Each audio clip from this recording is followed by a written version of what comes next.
கிறிஸ்துவுக்குள் அன்பானவர்களே, ஆண்டவரும் இரட்சகருமாகிய இயேசு கிறிஸ்துவின் இணையற்ற இன்ப நாமத்தில் அன்பின் வாழ்த்துக்கள். நாம் தொடர்ச்சியாக நாம் தேவனிடத்தில் சேரும் பொழுது எப்படிப்பட்டவர்களாக இருக்க வேண்டும் என்பதை குறித்து நாங்கள் பார்த்தோம். 10வது அதிகாரம் 22வது வசனத்தில் சொல்லப்பட்டபடி, நேற்றைய தின துர்மான சாட்சி நீங்கள் தெளிக்கப்பட்ட இருதயம் உள்ளவர்களாயும் சுத்த ஏலத்தால் கழுவப்பட்ட சரீரம் உள்ளவர்களாயும் நாம் அவரிடத்தில் சேர கடவோம் என்று. சுத்த ஜலம் இந்த உலகத்திலே ஒரு சரீரத்தை சுத்திகரிக்க வல்ல ஒரே ஒரு சுத்தமான ஜலம் ஆண்டவராகிய இயேசு கிறிஸ்துவின் இரத்தமே.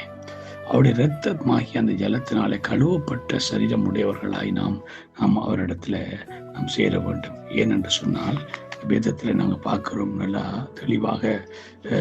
பிலிப்பியர் 1வது அதிகாரம் 20வது வசனத்திலே பவுல் சொல்லுகிற ஒரு மிக முக்கியமான ஒரு காரியத்தை குறித்து நமக்கு பார்க்கக்கூடியதாக இருக்கிறது. நான் ஒன்றிலும் வெட்கப்பட்டு போகாமல் எப்பொழுதும் போல இப்பொழுதும் மிகுந்த தைரியத்தோடு ஜீவனாகிலும் சாவினாலாகிலும் கிறிஸ்தியன் சரீரத்தில் மகிமைப்படுவார் என்று எனக்கு உண்டாயிருக்கிற வாஞ்சைக்கும் நம்பிக்கைக்கும் தக்கதா. அப்படியாக சொல்லிட்டு பாருங்க, அவருடைய சரீரத்தில் மரணத்தானாலும் சரி ஜீவனானாலும் சரி தன்னுடைய சரீரத்தில் கிறிஸ்து மகிமைப்படுவார் என்று அவன் வாஞ்சிக்கிறதை குறித்து பார்க்கிறோம்.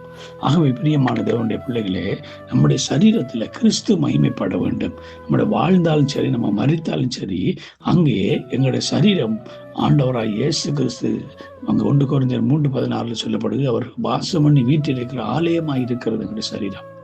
ஆகவே இந்த சரீரத்தில் அவர் வாசம் பண்ணுகிறார், அவருடைய ஆலயமாய் இருக்கிறது, அவர் உலாவுகிறார். அப்படியானால் பவுல் சொல்லுகிறார், இந்த சரீரத்தில் இந்த சாவானாலும் சரி வாழ்வாண்டாலும் சரி இந்த சரீரத்தில் கிறிஸ்து மகிமைப்படுவார் என்று சொல்லுகிறார்.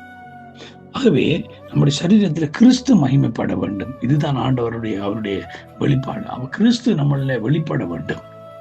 என்று சொன்னா 1 கொரிந்தியர் புத்தகத்தில் அழகாக சொல்லப்படுகிறது. 6ம் அதிகாரம் 20ஆம் வசனம், கிரியத்துக்கு கொல்லப்பட்டீர்களே, ஆகையால் தேவனுடையவர்களாகிய நீங்கள் உங்களுடைய சரீரத்தினாலும் உங்கள் ஆவியினாலும் தேவனை மகிமைப்படுத்துங்கள். அப்ப பாருங்க, நம்முடைய சரீரத்தினாலும் நம்ம ஆவியினாலும் நாம் யாரை மகிமைப்படுத்த வேண்டும்? தேவனை மகிமைப்படுத்துகிறவர்களாக நாம் இருக்க வேண்டும் என்பதை குறித்து வேதம் உங்களுக்கு தெளிவாக கற்றுக் கொடுக்கிறது பிரியமானவர்களே. ஆகவே இந்த நாட்களிலே நாம் எப்படிப்பட்ட விதத்தில் கிறிஸ்துவனுடைய சரீர மகிமை அவருடைய சாயல் எங்களுடைய சரீரத்தில் மகிமைப்படுத்த இருக்கிறோம் என்பதை குறித்து நாம் சிந்திக்க அழைக்கப்படுகிறோம். கலாத்தியர் 6ம் அதிகாரம் 17ஆம் வசனம், இனிமேல் ஒருவனும் 6ம் அதிகாரம் 17ஆம் வசனம், இனிமேல் ஒருவனும் எனக்கு வருத்தம் உண்டாக்காதிருப்பாராக, கர்த்தராகிய இயேசு கிறிஸ்துவின் அச்சடையாளங்களை நான் சரீரத்தில் தரித்து கொண்டிருக்கிறேன். அல்லேலூயா.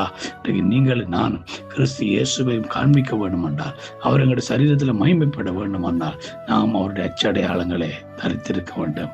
கிரயத்துக் கொள்ளப்பட்ட நாங்கள் யாருக்கு அடிமையாதபடி கிறிஸ்து எங்களில் வெளிப்படும்படியா, கிறிஸ்து எங்களை மகிமைப்படும்படியா நாம் நம்முடைய சரீரத்தை கிறிஸ்துவுக்கு வந்த சரீரமா நாம் மாற்ற வேண்டும். கிறிஸ்துவனுடைய இரத்தத்தினாலே நம் அனுதினம் கழுவப்பட்டு கிறிஸ்து இயேசு நம்மளிலே வெளிப்படும்படியா, கிறிஸ்து இயேசுவை மற்றவர்கள் நம்முடைய சரீரத்தின் கிரியைகளிலே காணும்படியா நாம் ஒவ்வொரு நாளும் நம்மை சுத்திகரித்துக் கொண்டு அவர் கிறிஸ்து இயேசு எங்களுடைய மகிமைப்பட, அவர் வெளிப்பட நம்ம பிரயாசப்பட வேண்டும்.